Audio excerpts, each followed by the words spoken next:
Ketika saya mendapatkan tugas 10 tahun yang lalu ke Kentucky, ada hal yang sering dilakukan oleh Pentagon, yaitu simulasi currency warfare. Dilakukannya di pangkalan Akademi Militer di Kentucky ini. Benarlah, salah satunya adalah taktik perang uang atau currency warfare adalah dengan membuat dolar reset value atau dolar dimainkan nilainya. Oke, kita sekarang membicarakan tentang currency domination sebentar. Currency domination adalah kunci untuk menjadi negara berdaulat. Inilah pelajaran penting bernegara. Salah satunya, sekali lagi, informasi ini juga akan membuat rupiah menjadi kuat. Kembali ke pelajaran sejarah sebentar. Kita semua masih ingat di tahun 97-98 itu ada serangan ekonomi hitman kepada pemerintahan Soeharto, menyerang rupiah dari 2.700-an ke 15 ribuan dalam waktu 6 bulan. Indonesia rontok ketika itu. Krisis moneter, lalu krisis pemerintahan. Rezim otoritarian Soeharto terjungkal. Inilah hal yang dilakukan di pangkalan Kentucky, tempat simulasi currency warfare dilakukan.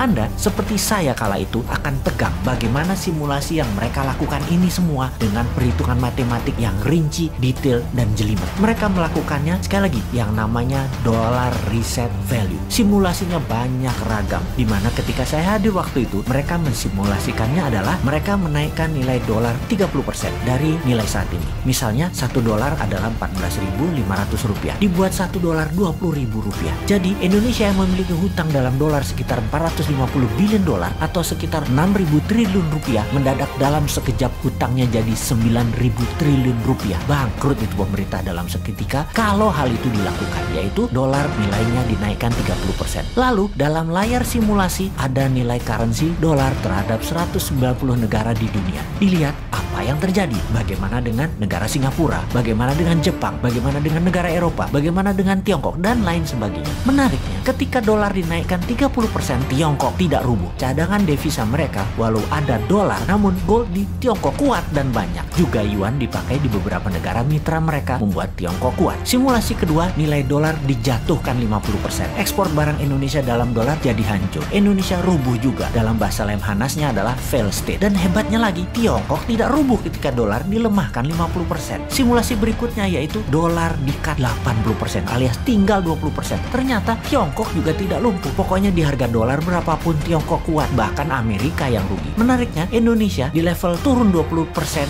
sudah paria, di level 30% atau 40% bahkan lumpuh negaranya, dan di level 50% fail state, negara gagal. Dan benar deh, dibawa ke harga dolar menjadi 18.000 aja dalam seketika.